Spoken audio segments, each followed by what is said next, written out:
Paz do Senhor, irmãos, amém? A paz do Senhor, irmãos, amém? Quantos vieram adorar a Deus, irmão? Dá uma glória para Jesus aí. A Bíblia diz, irmão, que quando Jesus chegou em Betânia, ele entrou na vila, no vilarejo de Marta e Maria. Ele entrando à casa delas duas, a Bíblia diz que Marta estava preocupada com seus afazeres, enquanto Maria estava aos seus pés ouvindo a sua voz. E Marta disse para Jesus: não te importas que eu trabalhe sozinha enquanto ela fica aí te ouvindo? Jesus disse: Marta, Marta, ela escolheu a melhor parte. Aleluia. Você nessa madrugada, meu irmão, você está aqui. Muitos poderiam estar aqui adorando a Deus, glorificando e exaltando ao nome do Senhor. Estão como Marta, preocupados com o dia de amanhã. Mas a Bíblia diz que o dia de amanhã trará a si mesmo as suas maldições. Mas você está aqui aos pés do Senhor como Maria. E eu te digo, você escolheu a melhor coisa. E Deus não vai deixar você sair da mesma forma que você entrou. Porque a partir de agora, Deus vai falar contigo. E você vai sair daqui como Ana saiu do templo, com o seu semblante mudado. Você acredita? Abre a boca e adora o nome do Senhor.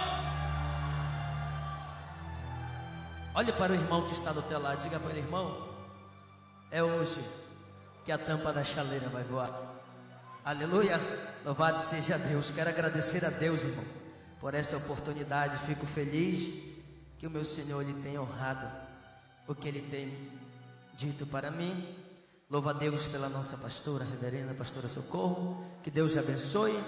Os obreiros, o presbitério da casa do Senhor, que Deus abençoe a todos também. Você que trouxe uma Bíblia, irmão, sem muito falatório, aleluia, que o que eu tenho para entregar aqui é coisa grande que Deus ele me deu. Abra comigo, irmão, na sua Bíblia. Louvado seja Deus, livro de Atos, capítulo de número 2. Louvado seja o nome do Senhor. Atos dos Apóstolos, capítulo de número 2. Louvado seja Deus. Ninguém vê uma vigília, irmão, para sair com a mesma história. Todos nós, quando nos reunimos para congregarmos ao Senhor, chegamos a uma vigília dessa para sairmos totalmente renovados e diferentes. Atos dos Apóstolos, capítulo de número 2. Quantos encontraram? Digam amém. Cumprindo-se o dia de Pentecostes, estavam todos reunidos no mesmo lugar, e de repente veio do céu um som, como de um vento veemente e impetuoso, e encheu a casa em que estavam todos assentados. E foram vistas por eles línguas repartidas como que de fogo, as quais pousaram sobre cada um deles. E todos foram cheios do Espírito Santo, e começaram a falar em outras línguas, conforme o Espírito Santo lhes concedia que falasse. Quantos podem glorificar o nome do Senhor? Eu quero dar um tema para esta mensagem e pregar sobre uma igreja cheia do Espírito Santo. Amém? Aquele que assim crê, sente aplaudindo e glorificando ao nome do Senhor.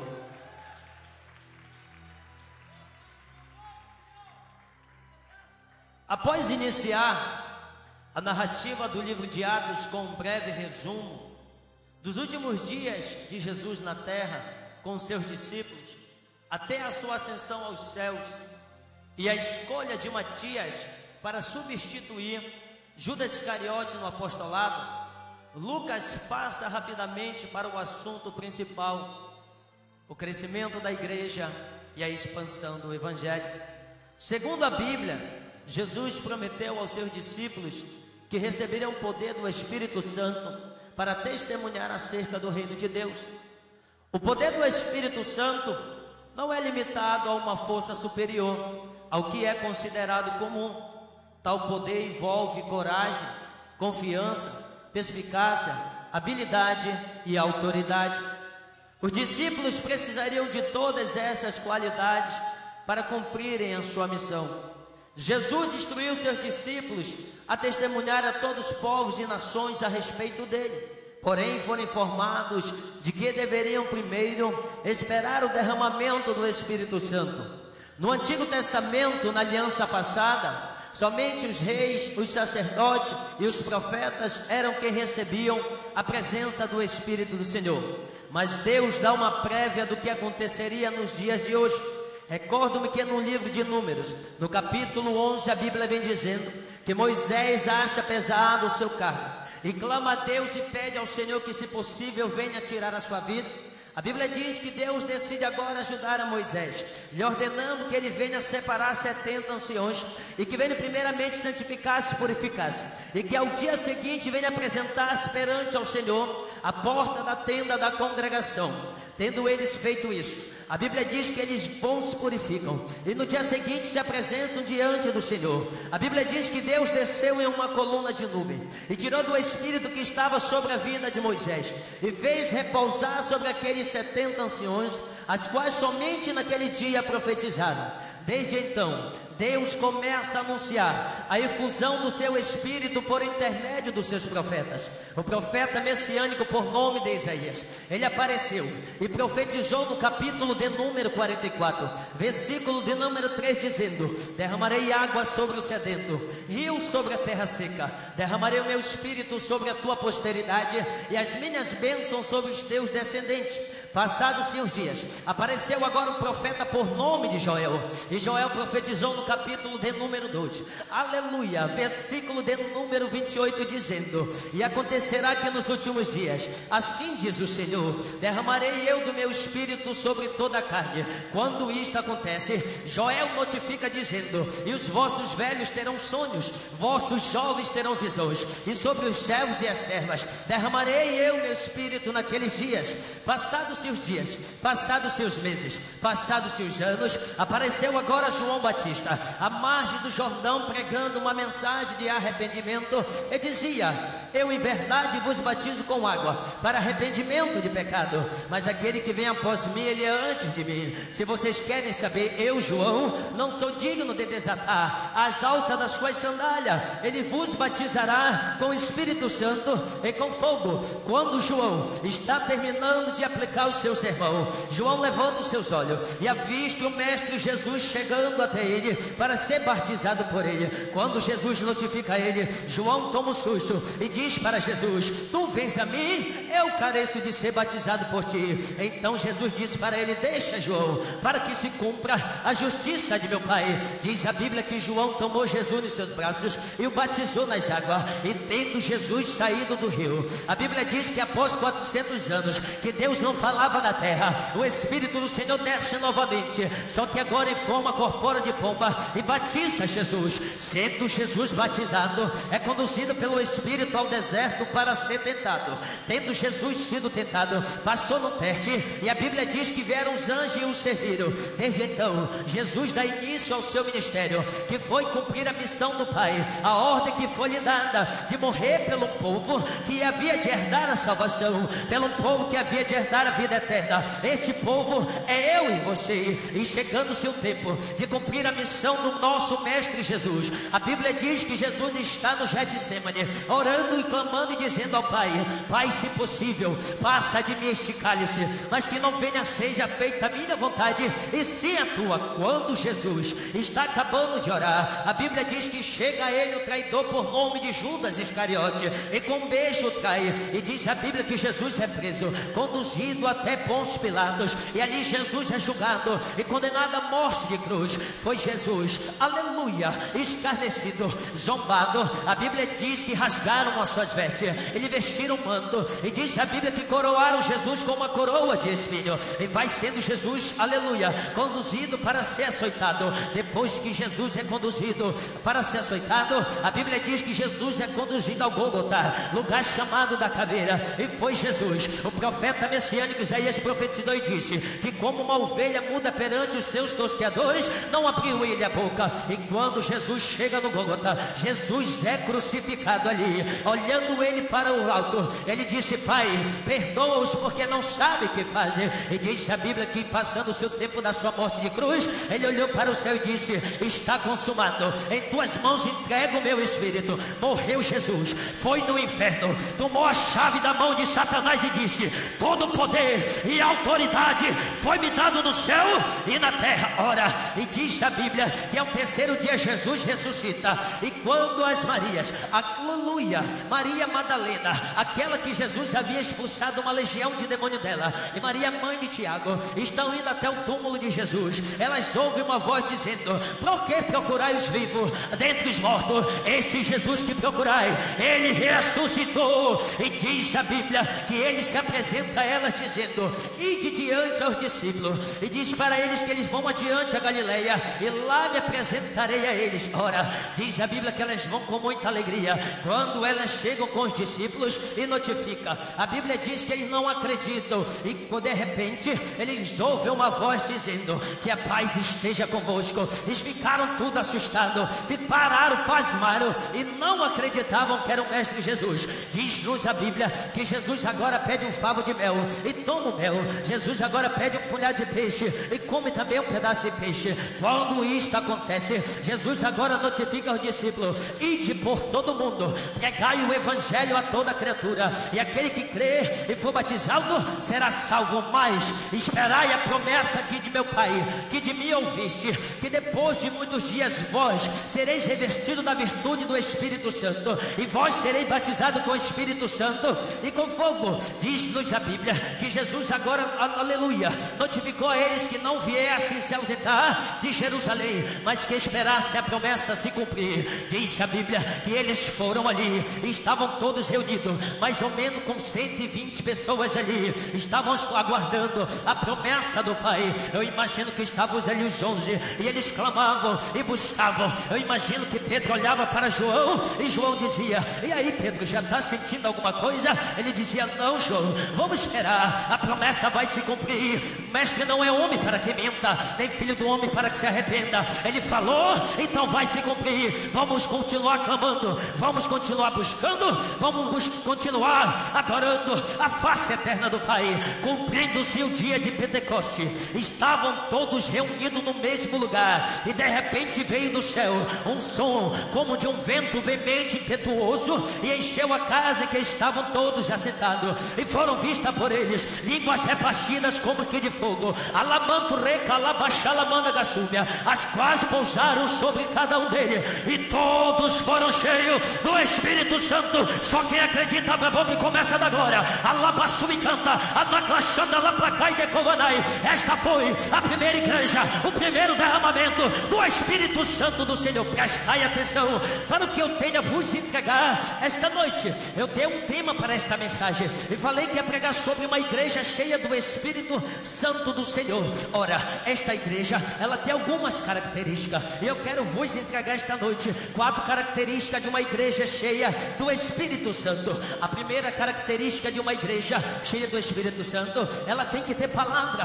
Crente que não tem palavra, não tem Bíblia, ele não derrota Satanás, ele não vence o diabo não, meu irmão. Mas a igreja, ela tem que ter palavra para eventuais ocasiões que os homens de Deus, as mulheres de Deus, hão de ser colocados pelo Senhor para pregar a palavra dele. Diz-nos a Bíblia, no Evangelho segundo escreveu o evangelista João, no capítulo de número 4, a Bíblia vem dizendo que Jesus saiu da Judeia e foi para a Galileia, e era necessário Jesus passar por Samaria, aonde havia uma cidade por nome de Sicar, e nesta cidade tinha uma terra que Jacó havia dado ao seu filho José, e nesta terra tinha o poço de Jacó. Diz-nos a Bíblia que por volta do meio-dia, Jesus está chegando ali, cansado e estarrecido, e para a beira daquele poço, enquanto os discípulos foram comprar o alimento para se alimentarem, Jesus ficou ali descansando, e de repente veio uma mulher ao seu encontro. Jesus, quando ela chega diante dele, Jesus olha para ela e diz: dai-me de beber. Aquela mulher assustou e olhou para o mestre e disse: Senhor, me perdoe, mas eu vou lhe fazer uma pergunta.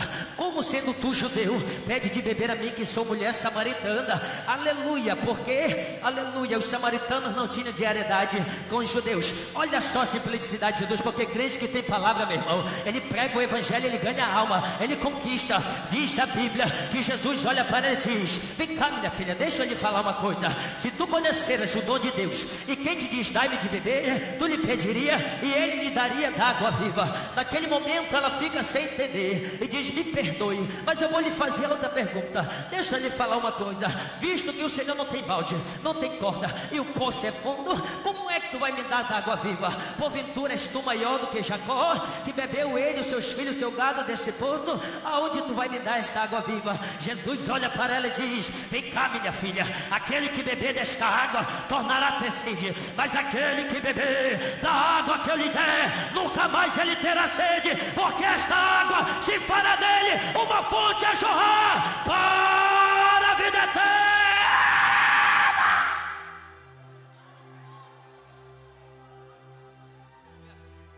A igreja tem que ter palavra, meu irmão. A igreja tem que ter compromisso com as almas, meu irmão. Aleluia. Eu vou te falar. Ai, Jesus, eu vou começar a entregar agora, meu irmão. Aleluia. Eu não sou baú para guardar segredo. Você sabia que a preocupação hoje, aleluia, da igreja, louvado seja Deus, é outra. Aleluia. A igreja está sofrendo, está passando crise, meu irmão. Os homens de Deus, as mulheres de Deus estão com o pensamento totalmente mudado. A mente está turbada. Aleluia.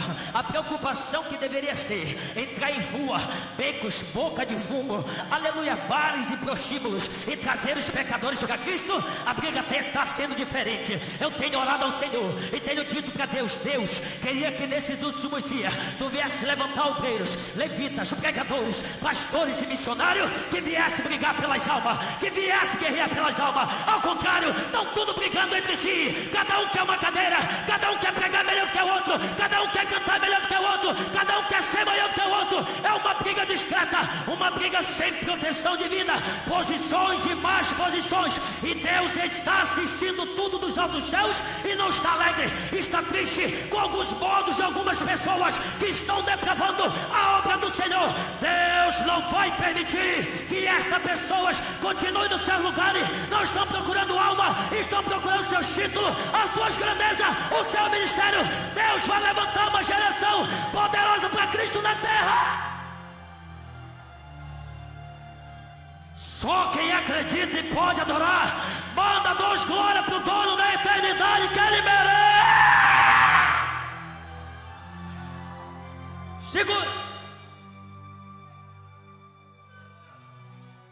Segunda característica de uma igreja: ela tem que ter unção. Unção fala de autoridade e poder. O evangelista Mateus narrou no capítulo de número 10, quando Jesus chamou seus discípulos. A Bíblia diz que, chamando ele os seus discípulos, deu-lhe poder sobre os espíritos imundos para expulsarem e para curar também todo mal e toda enfermidade. Quando isso aconteceu, Jesus notificou e disse: olha, ide diante as ovelhas perdidas da casa de Israel, e indo pregar dizendo: é-vos chegado o reino dos céus. Eu em nome, aleluia, curai os enfermos, limpar os leprosos, ressuscitar os mortos e expulsai os demônios. Veja a palavra, 4 ordenanças do nosso mestre Jesus. A primeira foi para curar os enfermos. Olha, quando fala de enfermo, recordo que vem no livro de Atos, capítulo de número 3, a Bíblia vem dizendo que João e Pedro, eles iam para a oração chamada nona, e a Bíblia diz que a porta do templo chamada Formosa era colocado todos os dias um varão que desde o ventre da sua mãe era coxo, e esse homem era colocado à porta do templo para pedir esmola àqueles que entravam. E diz a Bíblia que, levantando ele seus olhos, ele avistou agora Pedro e João, e levantando a sua voz, sua mãe disse: dai-me uma esmola. Naquele momento Pedro e João olharam para ele e disse: vem cá, olha para nós, aleluia. E ele, todo alegre, meu irmão, ele esperava receber aleluia, algum ciclo de prata ou de ouro. Pedro, com muita autoridade, porque crente que tem unção, meu irmão, ele tem autoridade na vida dele. Ele não é com aleluia, ele não é muito como aqueles que vivem por aí, estão fazendo o que Deus não manda, aleluia, estão passando o que Deus não revela. Meu irmão, aleluia. Pedro olhou para ele e disse: olha, vem cá, eu não tenho ouro e não tenho prata, mas isso que eu tenho eu te dou, em nome de Jesus o Nazareno. Levanta. Você sabia? Segura. Aleluia, louvado seja Deus. A preocupação hoje não está mais nisso aí, missionário Felipe. Não estão se preocupando em buscar, não estão se preocupando em orar. Vou falar, Jesus, eu não sou baú. Você sabia que numa noite como essa aqui, o que tem um montão de gente aí, aleluia, ao invés de dobrar o joelho para orar, ao invés de buscar a presença de Deus, para Deus encher o vaso de azeite, para encher o vaso de unção, para encher o vaso de poder, aleluia, fico tudo batendo papo, sem contar aqueles olhudos que vem pra cá pra olhar as irmãzinhas, pra riar. chamar, para ir para motel, fornicar, adulterar, Jesus vai te converter nesta noite.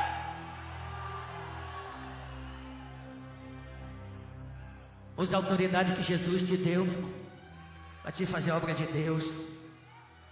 Usa a autoridade que Jesus te deu para te fazer a obra de Deus, meu irmão. Para que esse negócio, meu irmão, te converte. Espera no tempo de Deus. Deus tem um varão, Deus tem uma varoa. Seja fiel, seja paz.